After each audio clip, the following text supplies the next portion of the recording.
Hey everybody, welcome back. In this video, we're going to look at an example of a hypothesis test. So let's go ahead and get started. So our problem tells us many people have misconceptions about how profitable small, consistent investments can be. In a survey of 1,010 randomly selected. Hang on 1 second, sorry. Let me share my screen again. Okay, you should be able to see it now. So in a survey of 1,010 randomly selected people, I'm going to underline things as we go through that stick out to me. 374 responded that they thought an investment of $25 a week over 40 years with a 7% annual return would result in a sum of over $100,000. The correct amount is actually $286,000. Is there sufficient evidence to conclude that fewer than half of US adults are aware that such an investment would result in a sum of over $100,000?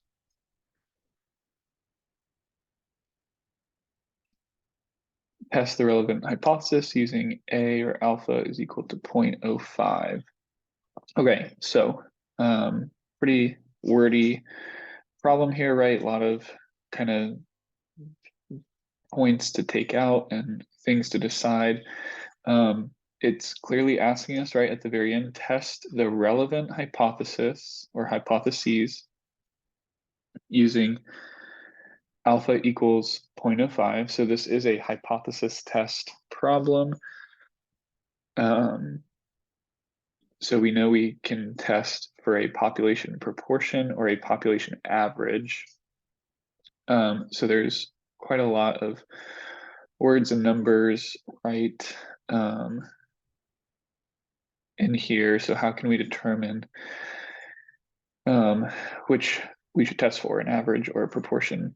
So let's read back through this. 1,010 people were surveyed, right? So that 1,010 is actually our sample. If you remember, we have 6 steps.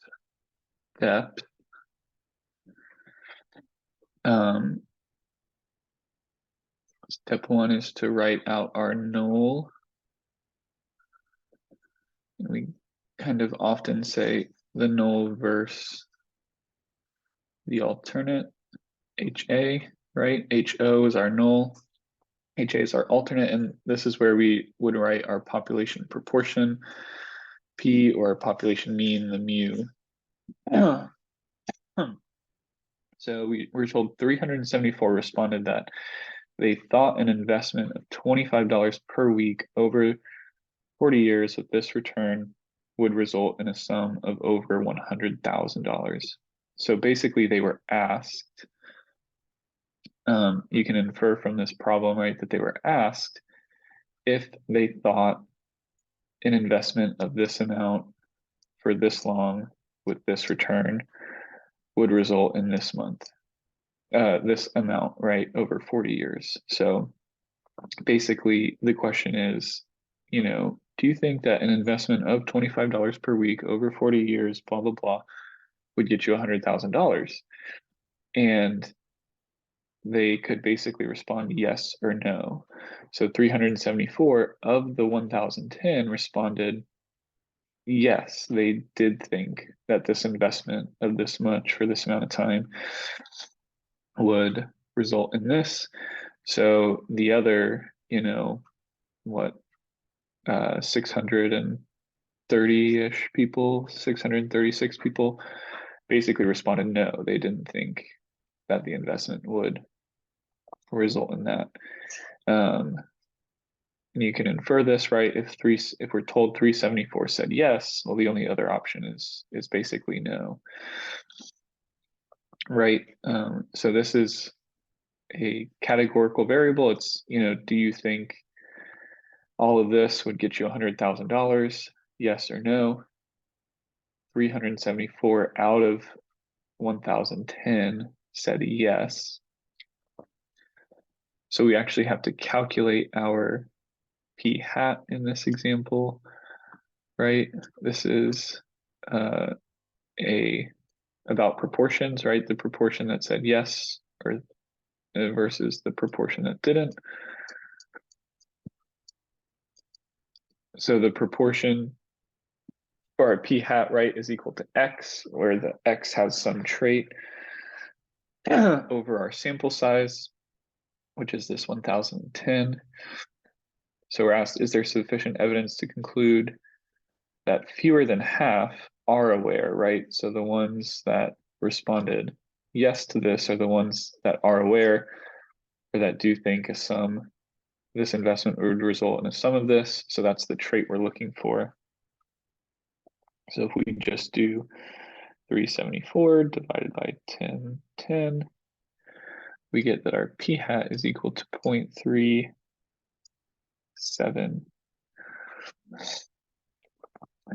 And sorry, I'm jumping around a little bit. We didn't really quite have to calculate our p hat just yet because we don't put our sample proportion or our sample mean in our hypotheses in step one, right? So we're asked if fewer than half of US adults are aware, right? So is the proportion of US adults, so we're going to put a P in both of our things, both of our hypotheses. And remember, HA is the thing that we want to prove or show. HO is the thing we want to reject. Remember, we're always going to put an equal sign in our null hypothesis, and the inequality in the alternative hypothesis is going to come from our problem. So here we're specifically asked, is there sufficient evidence to conclude? So again, this is the thing we want to conclude or want to show, to conclude that fewer than half of US adults are aware that such an investment would result in a sum of over 100,000. So we want to show that there is sufficient evidence to conclude that fewer than, so we're going to put a less than, right? Fewer than, smaller than, less than half, right? So what is basically 1/2 is also equal to 0.50.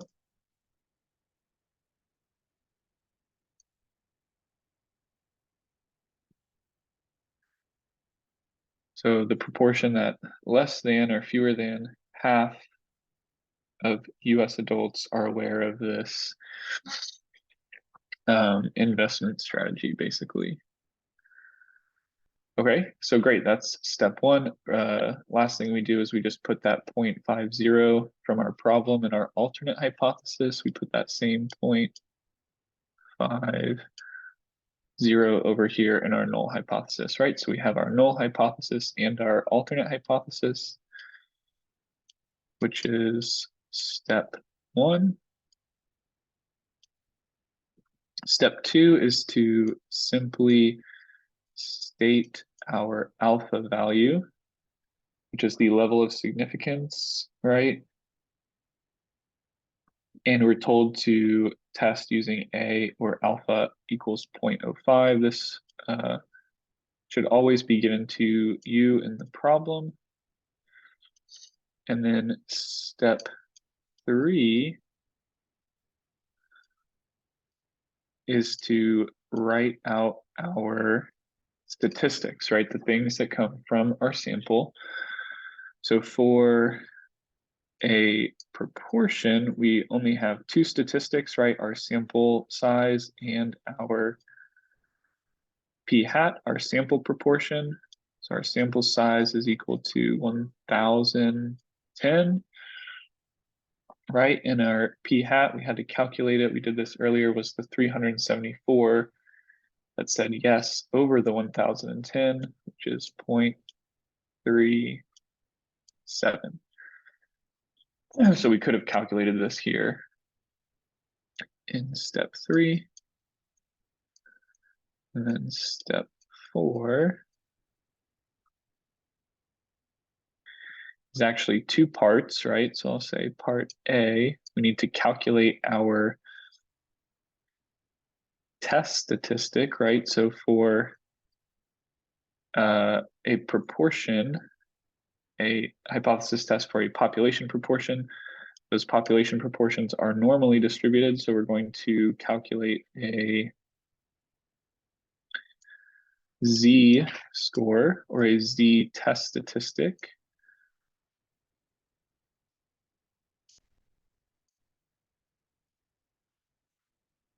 And remember this P sub 0, this P naught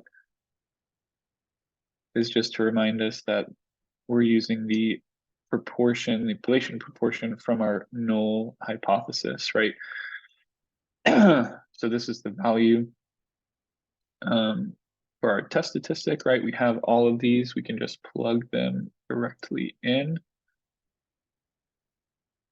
So our p hat was 0.37, subtract that by 0.50, and then 0.50, 1 minus 0.50 is just 0.50, right? We divide that by our sample size of 1010, and we have to take the, excuse me, the square root of that. So 0.37 minus 0.5 is going to be negative 0.13, right? And remember, it's very important to leave that negative sign. This will impact part B of step 4, where we put the line in our graph and shade it to the left, the right, or both sides based on our inequality, right? So it'll really dictate the amount of area under the curve we get. So if I do 0.5 times 0.5, you get 0.25, right? And then if I divide that by 1010, I get a pretty small number, 0.000247, we'll call it. But I still have to take the square root of that. Oops. If I take the square root of that, I get negative 0.13 over 0.0157. So now if I divide 0.13 by that,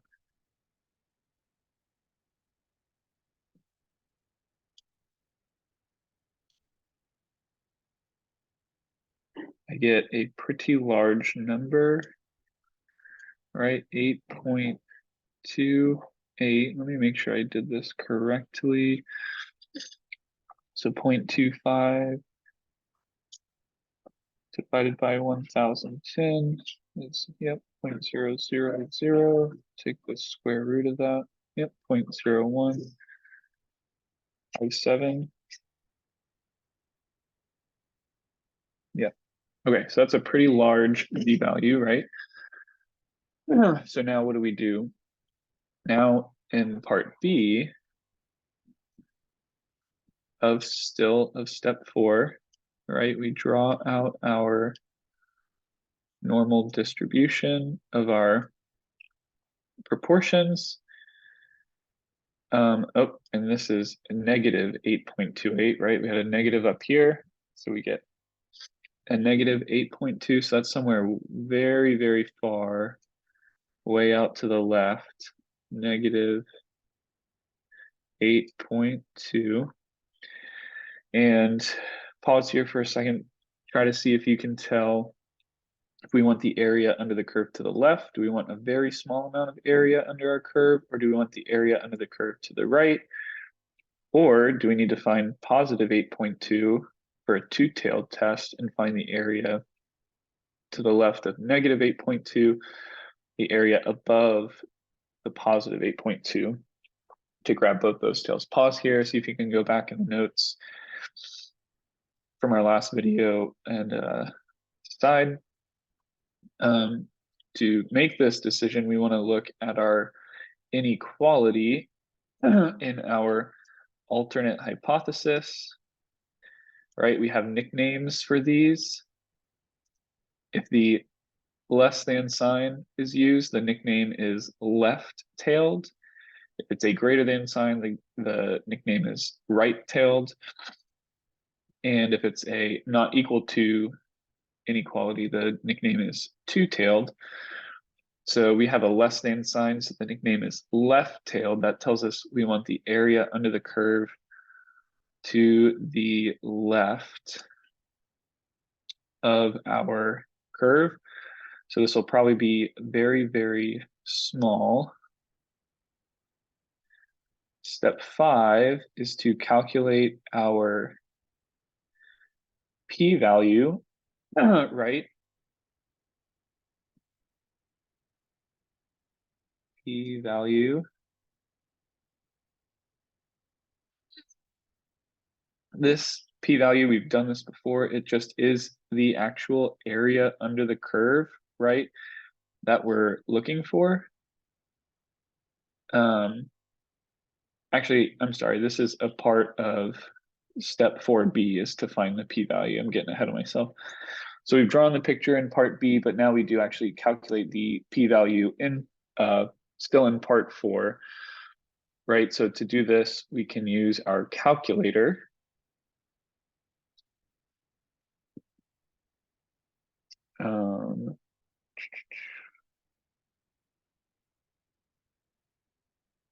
Sorry, y'all. Here we go.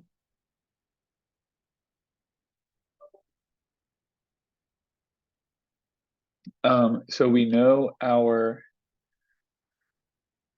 X value, or z-score, right?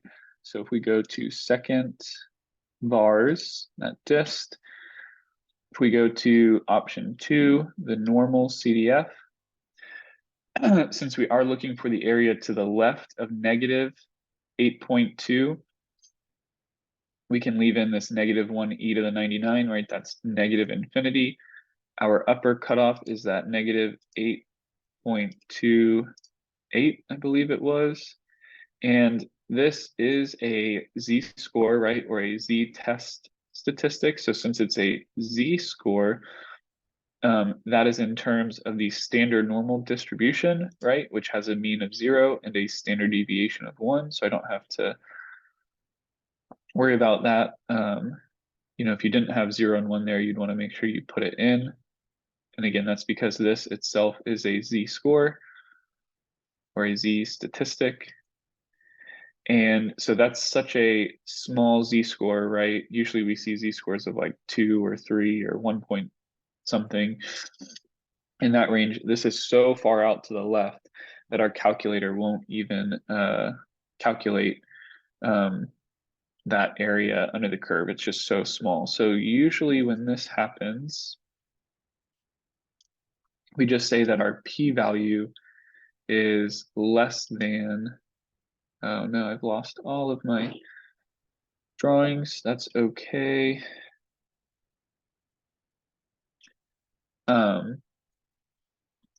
So in step 4B, right, we calculated the p-value.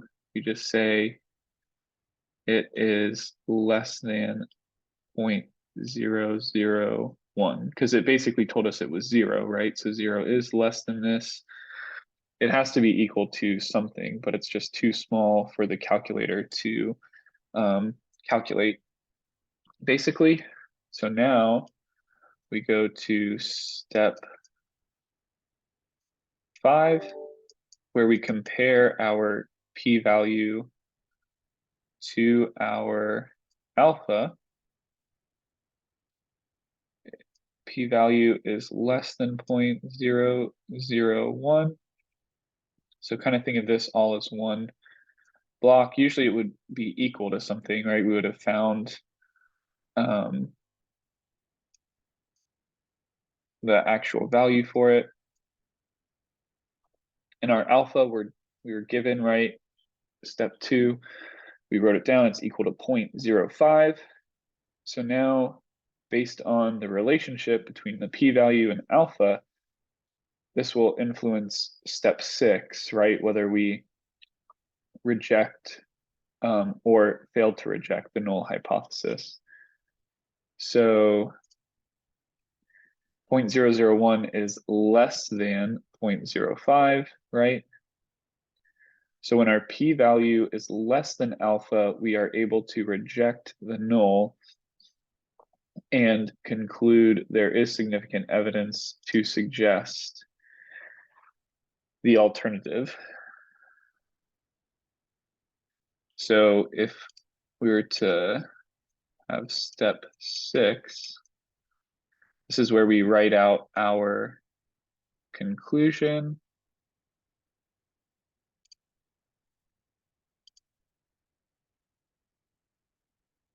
Whoa. Uh-oh. Did it again.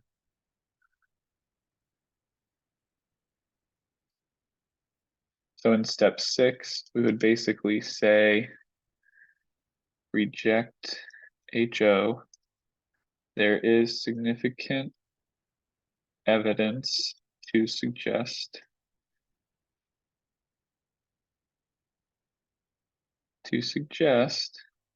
HA, and then we could write out HA, right?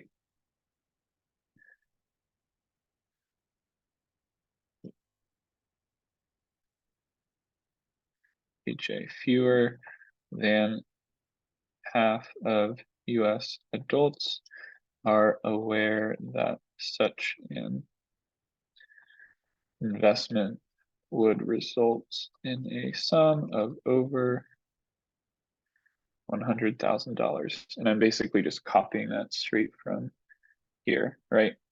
Fewer than half of adults. And that was our alternative hypothesis. So that is a example of a hypothesis test for a proportion. And in the next video, we'll work on another example.